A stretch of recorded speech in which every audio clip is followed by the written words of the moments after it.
Peace, blessings, salutations. Yarima Karama here. Real life, real talk. These are the days of our lives. So, you see, I'm sporting the gear.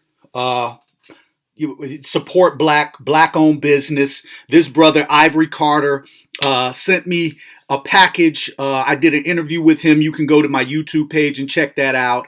I think I might have posted it on Facebook as well, but I did an interview with this brother. His company is Compass MFG manufacturing company, guaranteed. This is one of the shirts that he sent me. Another, you saw I wore the black hat with the Compass symbol. Now I got on the gray, so I'm going to promote this brother's work. And keep pushing for him because it's so important for as far as black business is concerned. Plus, I think he's putting out a quality product, and I just want to peace, King Brandon. I just want to give my thanks, and by giving my thanks, I go out and promote people's work. So the subject I wanted to talk about is. Do we have a right to criticize Michael Jordan or anyone else who's in the public eye?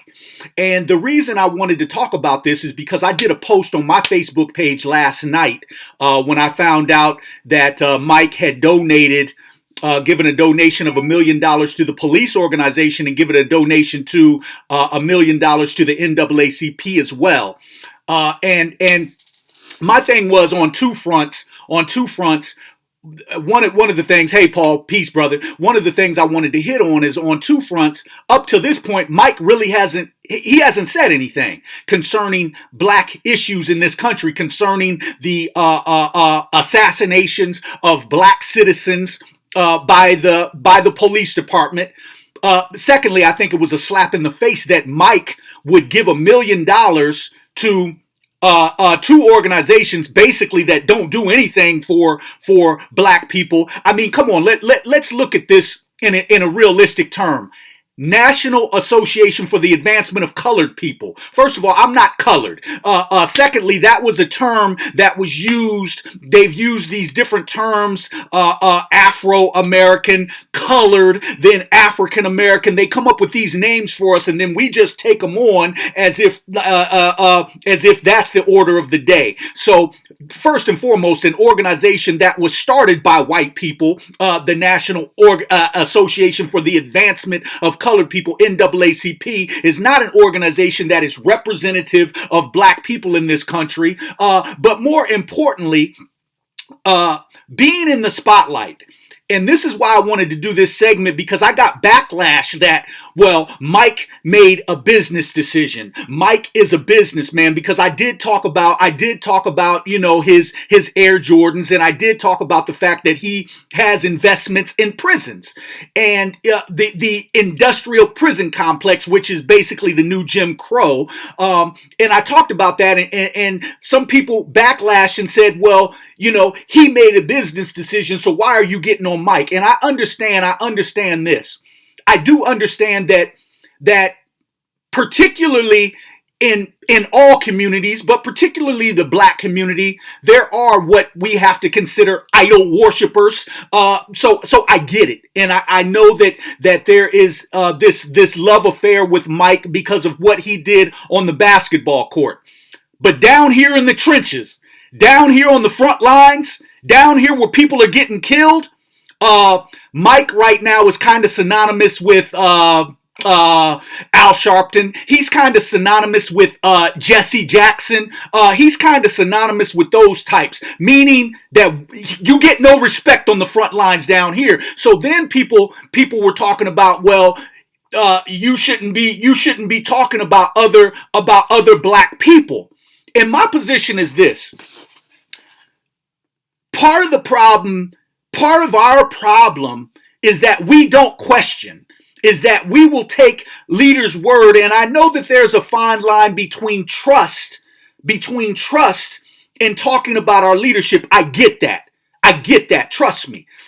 But again, there's a thing called actions and deeds. And when your actions haven't matched up with what the people, with the expectation, when your actions haven't matched up, then to me, anything that you say or do can be questioned when you do decide to speak up. So what we do know about Mike is that he hasn't said anything involving the deaths of people who were standing in long lines waiting on Air Jordans.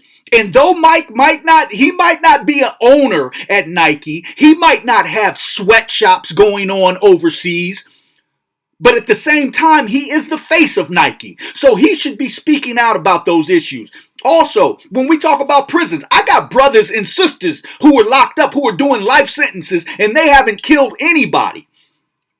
Now, we got cops out here who have killed, and they get administrative leave with pay and all of that. I got brothers and sisters who's locked up on drug crimes who haven't killed anybody. They haven't taken one life, but they're doing life sentences. And we have a man who is supposed to be respected in the black community who has invested in the prison industrial complex, the new Jim Crow. Yes, I have a problem with that, especially when you talk about a country that incarcerates more people than any other country on earth. And this country is only 1/6 of the world population. The United States of America is only 1/6 of the world population, but it incarcerates more people than any other country on the face of the earth, and most of those people happen to be black, brown, red, and yellow people. So yes, I think that I do have a right to question Mike, and I will tell you why. Because I got right now, I'm doing a GoFundMe. And my GoFundMe is so that I can travel around the country and do live streams for small businesses. Kind of somewhat like that guy does for food, where he travels around tasting different foods, but he's promoting those food businesses. So I think that we need someone like myself who going around the country, live streaming, promoting small businesses, kind of what I do just on my live feed here. So a sister questioned me about that.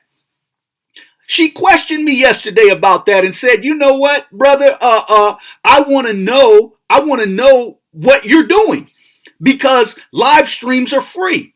And I said, "You're exactly right. They are free. But my reach, we're talking about reach here. I'm trying to get small businesses out there. Nobody is doing that. Small black businesses aren't getting out there. So we can't talk about investing in small black business when a lot of times we don't even know where they're located. So I want to go out there and I want to do some promotion. But you know what? My thing was, I love the fact that the sister questioned me. She had every right to question me, and this is what she said. She said, "I want to know, because before I invest in your endeavor, I want to know what I'm investing in." So I take all that back to say, with Mike, we have every right to question why all of a sudden now he wants to speak out. I have every right to question, why would you give $1 million to the NAACP and $1 million to the police, to the police organization? Why didn't that money go to the victims of those police killings? And quite frankly, you can do what you want with your money. You can do what you want. I mean, that's on you. But do we have a right to question? Absolutely, because you are a public figure, so we have every right to question what you were doing.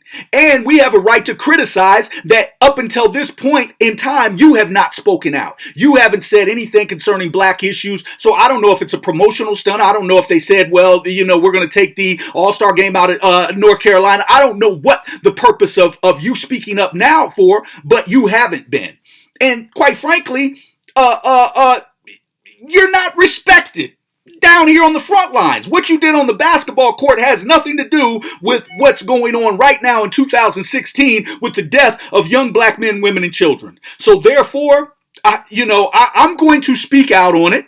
Therefore, I'm going to talk about it. People don't like it. I could care less. I could care less, because we need to question. Everybody needs to be questioned. Everybody. Because we let too many people slide through the cracks when we don't question. Too many slide through the cracks when we don't question. And we got to stop going on, because of his name, or, because of what he did in 1996 on the basketball court. That was 20 years ago. Right now in 2016, people are dying. And they're dying at the hands of law enforcement. So I'm going to question that. I'm going to talk about that. Whoever don't like it, I don't care. Because at the end of the day, we got to get out of this thing where, because they're on star status, we just, they can say anything. Or you get these, because they're black, we shouldn't be saying anything because, no. And we should be questioning church leaders the same way. We should be questioning everybody. We should be questioning everybody who's not on the front lines doing the work that needs to be done. If you're a church leader and you're not in the community, I want to know why. If you're a star and you got the nerve to speak up after everything that's happened and you haven't spoke up until now, we need to know why. Why all of a sudden now? Why are you speaking up now? What's the point? Because we have people. Why are you trying to get some headlines, some promotion? What? You've been having a platform. Why haven't you been using it? Because when you had this platform, all we could see was that you was out on the golf course playing while we've been down here in a struggle. So I put that out. And people were, there were quite a few people that were in agreement, but there were some who were like, well, why, you shouldn't, I shouldn't be questioning Mike. Why? Who is Mike? Who is Mike? He's shown that he don't really care about us. And when we talk about business decisions, I don't want to hear nothing about business decisions. Well, he made a business decision because business decisions aren't always ethical. They aren't always ethical. They might be legal, but they're not always ethical. Monsanto made a business decision. The same people who are trying to dictate and say that private citizens can't have farms, because they want you to continue to eat their GMOs, which cause death. The cigarette industry made a business decision when they decided to make mentholated cigarettes because they knew that it would be more attractive to black people.